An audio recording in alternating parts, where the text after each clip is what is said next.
क्या आप जानते हैं कि टाइटैनिक को आज तक सागर के ऊपर क्यों नहीं लाया गया? ये और ऐसे बहुत सारे अमेजिंग बातें आप जानने वाले हैं इस वीडियो में। तो दोस्तों, मैं हूँ प्राणप्रतिम और आपका इस ऑसम वीडियो में स्वागत है।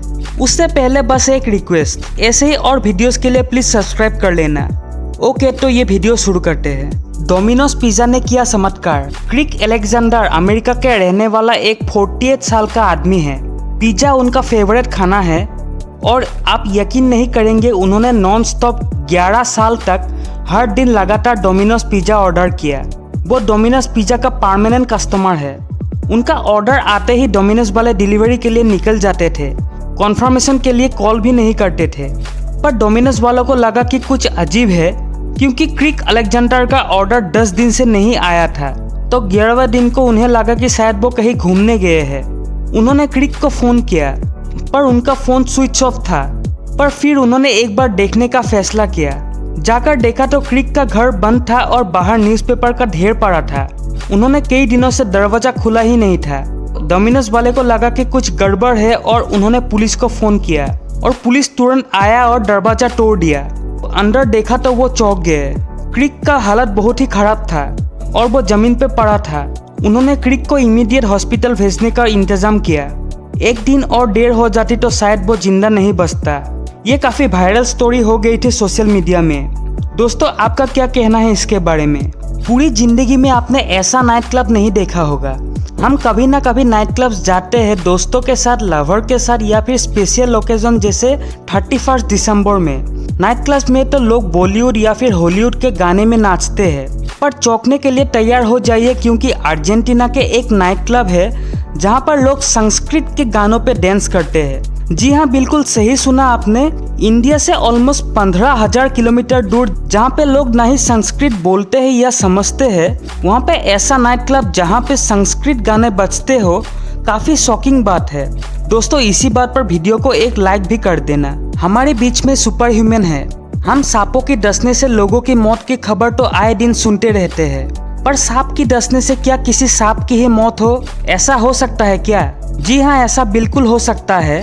ये अमेजिंग बात झारखंड की है। चरण बोपोय नाम का एक आदमी जो झारखंड में रहता है और पुलिस में असिस्टेंट सब इंस्पेक्टर की अच्छी पोस्ट पर है, उसके साथ ये गजब का घटना हो गया। ये एक सुबह की बात है। चरण सुबह अपने काम पे जाने के लिए निकला। रास्ते में खड़ा होकर वो पान की दुकान पर रुका और तभी उसको एक सांप ने डस लिया। चरण ने देखा कि वो कोबरा सांप है, हिंदुस्तान का सबसे जहरीला सांप। उसे ये सब देखकर डर लगा। उसने सोचा कि वो मरने वाला है, पर चमत्कार से उसकी जगह वो सांप तड़प तड़प के मर गया। पर चरण को कुछ भी नहीं हुआ। ये देखकर तो पान वाला भी शॉक हो गया। वहाँ पे लोग कहते हैं चरण एक सुपर ह्यूमन है। झारखंड का चरण बोपोय आज तक स्वस्थ है और हंसी खुशी अपनी जिंदगी जी रहा है। आपका क्या कहना है इसके बारे में? क्या चरण सच में सुपर ह्यूमन है या बात कुछ और है? दुनिया का सबसे कीमती आम। भारत में आम को फलों का राजा कहा जाता है। आम को नेशनल फ्रूट यानी कि राष्ट्रीय फल भी कहा जाता है। भारत में कितने तरह के आम हैं, पर दुनिया का सबसे कीमती आम भारत में नहीं पाया जाता। वो जापान में पाया जाता है और उसका नाम है तायो नो तमागो, जिसका मतलब है एग ऑफ द सन, यानी कि सूरज का अंडा। ये दुनिया का एकमात्र आम है जिसको सिर्फ ऑर्डर मिलने पर ऑर्डर के हिसाब से उगाया जाता है और ऑर्डर भी सिर्फ नीलामी में ही लिया जाता है। 2017 में इस आम के सिर्फ एक जोड़ी की कीमत $3,600 यानी कि 2,50,000 रुपये के आसपास हुई थी और 2019 में सिर्फ एक जोड़ी की कीमत $4,900 यानी कि 3,45,000 रुपये के आसपास हुई थी। कहा जाता है कि इसको जो एक बार खाएगा वो जिंदगी में कभी दूसरा आम नहीं खाएगा।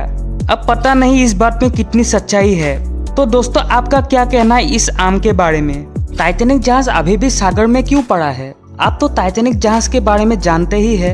एक वक्त ये दुनिया का सबसे बड़ा जहाज था जो 1912 में एक आइसबर्ग के टक्कर से सागर में डूब गया था। इस पर टाइटैनिक नाम का मूवी भी आया था 1997 में, जिसका लीड एक्टर था लियोनार्डो डी कैप्रियो। ये दुनिया का सबसे ज्यादा पैसे कमाने वाली मूवी 2009 तक रही और 2009 में यह रिकॉर्ड अब तक की नाम हो गई। खैर, आप बात करते हैं टाइटैनिक जहाज के ऊपर। 1912 से आज तक वो जहाज पानी के नीचे ही पड़ा हुआ है। इसको ऊपर क्यों नहीं लाया गया? ये सवाल बहुत लोग पूछते हैं और इसका जवाब रिसेंटली एक साइंटिस्ट ने ही दिया है। उनका कहना है कि हमारे पास आज भी इतना साधन नहीं है जिससे पूरे के पूरे जहाज को ऊपर लाया जा सके। इसके ऊपर इतने सालों से पानी के नीचे रहने की वजह से वो जहाज खोखला हो चुका है और उठाने की कोशिश करने पर टूट जाएगा, इसलिए वो आज तक पानी के नीचे ही पड़ा है। दोस्तों, आपका क्या कहना है इसके बारे में? शॉपिंग ट्रॉली थ्योरी क्या है? शॉपिंग ट्रॉली थ्योरी एक थ्योरी है जो कुछ दिन पहले ट्विटर पे ट्रेंड कर रहा था। इससे ये पता लगाया जा रहा है कि आप एक अच्छे इंसान है कि बुरा इंसान है। इससे जुड़ा पोस्ट को ऑलमोस्ट 7 लाख लाइक्स और 6000 कमेंट्स मिले। पर आखिर ये क्या है? हम सब शॉपिंग करने कभी ना कभी शॉपिंग मॉल जाते हैं। वहाँ पे हमें चीजों को रखने के लिए शॉपिंग ट्रॉली मिलते हैं। खरीदी करने के बाद पेमेंट करके हम चाहे तो वो ट्रॉली को वापस उसके जगह रख सकते हैं या फिर उसको वही पेमेंट करने की जगह पे छोड़ सकते हैं। कोई कुछ भी नहीं कहेगा, कोई फाइन भी नहीं लगेगा। ये पूरा हम पर निर्भर करता है कि हम शॉपिंग ट्रॉली के साथ क्या करते हैं। शॉपिंग ट्रॉली इसी थ्योरी पर चलता है। शॉपिंग ट्रॉली थ्योरी के मुताबिक जो लोग ट्रॉली को वापस उसके जगह रख देता है वो इंसान अच्छा है और जो ऐसा नहीं करता वो बुरा इंसान है। बहुत लोग इस थ्योरी को बकवास बताता है तो बहुत लोग इसको सपोर्ट भी करते हैं। आपका क्या कहना है इसके बारे में? कुत्ते की वफादारी का किस्सा। कोरोना वायरस की वजह से कितने लोग मर गए।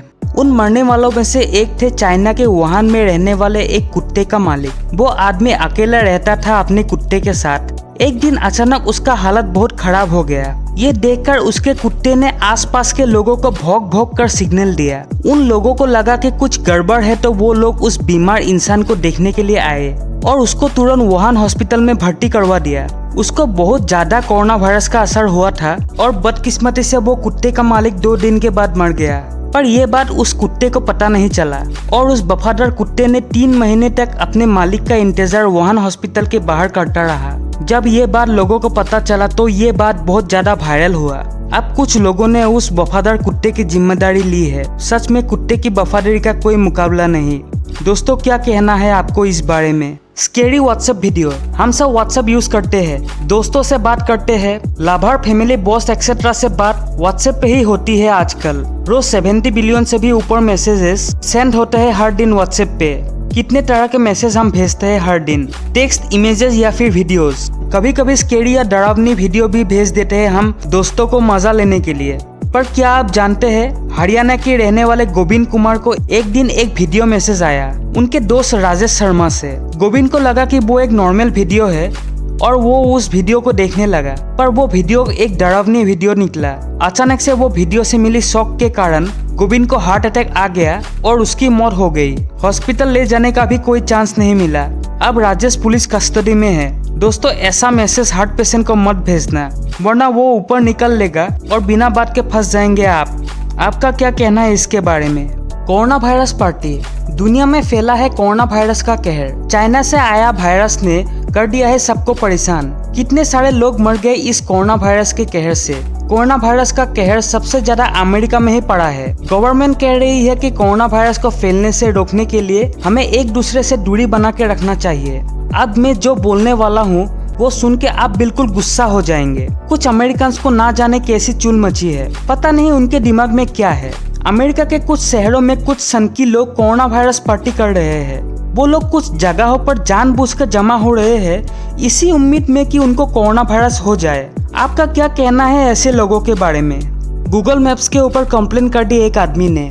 हम सब गूगल मैप्स यूज करते हैं। अनजान रास्तों में जाने के लिए गूगल मैप्स से अच्छा कुछ भी नहीं है। हमेशा सही रास्ते पे जाने पे मदद करता है गूगल मैप्स। पर गूगल मैप्स का एक फीचर है जिसका नाम है योर टाइमलाइन फीचर। ये फीचर आप पूरे दिन कहाँ गए रिकॉर्ड करके रखता है, जिसको आप बाद में भी देख सकते हैं। पर तमिलनाडु का एक 49 साल का आदमी आर चंद्रशेखर का पारिवारिक जीवन इसी फीचर की वजह से मुसीबत में आ गया है और इसीलिए उन्होंने गूगल मैप्स के ऊपर पुलिस कंप्लेंट भी कर दी। उसका कहना है कि जब वो घर आता है उसकी बीबी उसके गूगल मैप्स पे उसका टाइमलाइन चेक करती है, ये जानने के लिए कि वो पूरा दिन कहाँ गया, जिसके वजह से वो कहीं पर भी फ्रीली नहीं जा सकता।